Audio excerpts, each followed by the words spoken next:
Hello students, स्वागत है बेटा आपका एनसीईआरटी इन्फो बाइट्स के अगले वीडियो सेक्शन में। आइए आपको एक जेनेटिक्स की बहुत इंपॉर्टेंट इन्फॉर्मेशन शेयर करते हैं जिसमें आपको इंपॉर्टेंट नॉलेज और उसके साथ साथ क्वेश्चन करने की टैक्टिक्स भी पता चलेंगी। आज का हमारा टॉपिक है फेनाइलकीटोनूरिया, जिसमें हम आपसे डिस्कस करना चाहते हैं इस डिजीज़ के बारे में। पहले मैं आपको समझा दूं कि पीकेयू एक तरह की ऑटोसोमल रिसेसिव डिसऑर्डर है। अगेन ऑटोसोमल रिसेसिव डिसऑर्डर है बेटा। आप लोग पहले से ये बात जानते हैं कि ऑटोसोमल रिसेसिव डिसऑर्डर में दोनों एलील डोमिनेंट होंगे तो वो अनअफेक्टेड है। अगर एक एलील डोमिनेंट एक एलील रिसेसिव है तो वो भी अनअफेक्टेड है।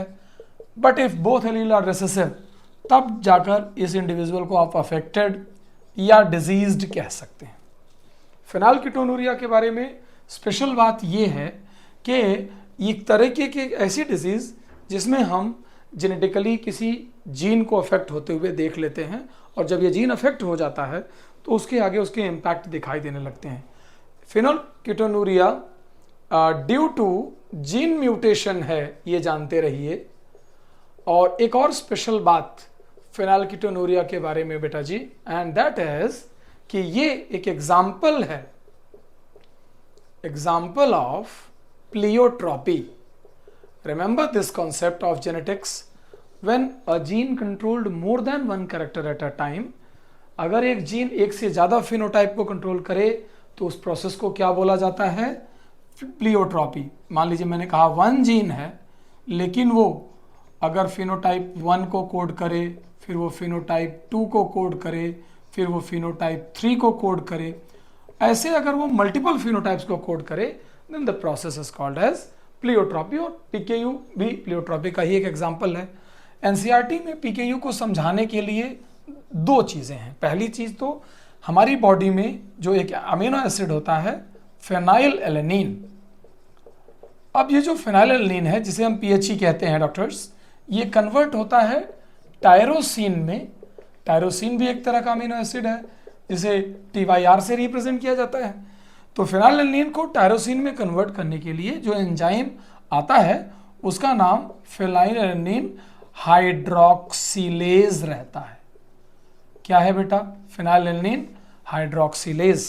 ये एंजाइम है जो हमारे लिए डिस्कशन का पॉइंट है। अब ये एंजाइम किसी एक पर्टिकुलर जीन का प्रोडक्ट होगा। अगर किसी वजह से मान लीजिए कि ये जीन काम नहीं करता है और फेनाइलएलेनिन का कन्वर्जन टायरोसिन में नहीं होता है, तो जाहिर सी बात है कि टायरोसिन आगे चलकर एक पिगमेंट हमारी बॉडी में बनाता है which is named as melanin. और ये पिगमेंट आपने पढ़ा होगा कि स्किन, हेयर और आईज का पिगमेंटेशन करता है। तो जब ये एंजाइम काम नहीं करेगा तो फेनाइलएलेनिन टायरोसिन में कन्वर्ट नहीं होगा, तो जिसकी वजह से टायरोसिन भी नहीं बनेगा और मेलानिन भी नहीं बनेगा। मेलानिन भी नहीं बनेगा और टायरोसिन भी नहीं बनेगा तो उस इंडिविजुअल के अंदर एल्बिनिज्म हो जाएगा।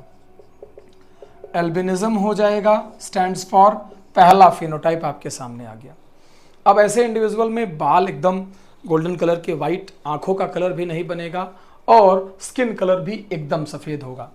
इन्हीं इंडिविजुअल में ये फेनाइलएलेनिन आगे चलकर कन्वर्ट हो जाता है फिनाइल पायरुविक एसिड में। और ये फिनाइल पायरुविक एसिड एनसीईआरटी में लिखा है phenyl pyruvic acid and other compounds. मैं वो नाम भी लिख देता हूं डॉक्टर्स सो दैट आपको रिकॉल रहे। Phenyl pyruvic acid and other compounds जो ये बन जाते हैं, इसके एक्यूमुलेशन की वजह से ये एक्सक्रीट होने लगते हैं via urine, excreted via urine. तो जब ये यूरिन के साथ एक्सक्रीट होने लगते हैं तो उसकी वजह से ये यूरिन ऑक्सीजन के कांटेक्ट में आने के बाद ब्लैक होने लगती है।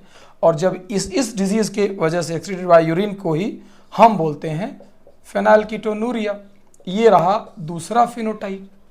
चूंकि इन अमीनो एसिड का आगे चलकर और भी मल्टीपल पैथवे में यूटिलाइजेशन होता है, तो इसका बॉडी में एक्सक्रीट हो जाने की वजह से एक तीसरा फिनोटाइप भी इसमें आता है कि इंडिविजुअल में जिसमें ये होता है डॉक्टर्स, उसमें मेंटल रिटार्डेशन भी होने लगता है, यानी उस इंडिविजुअल का मेंटल डेवलपमेंट भी कमज़ोर हो जाता है। यानी ये एक तीसरा फिनोटाइप भी कनेक्ट होता है। जस्ट इमेजिन कि ये जीन ऑफ इंटरेस्ट हमारा जिसने काम करना बंद कर दिया तो उस इंडिविजुअल को एल्बिनिज्म भी हो गया, बीकेयू भी हो गया और मेंटल रिटार्डेशन भी हो गया। तो जब एक जीन के इफेक्ट की वजह से मल्टीपल फिनोटाइप होने लग जाएं, तो इस तरह के रिलेशन को हम प्लियोट्रॉपी बोलते हैं, और फेनिलकेटोनुरिया का कन्वर्जन भी आप अमीनो एसिड का याद रख सकेंगे। ठीक है बेटा, उम्मीद है आपको ये टॉपिक पसंद आया होगा। Please take care.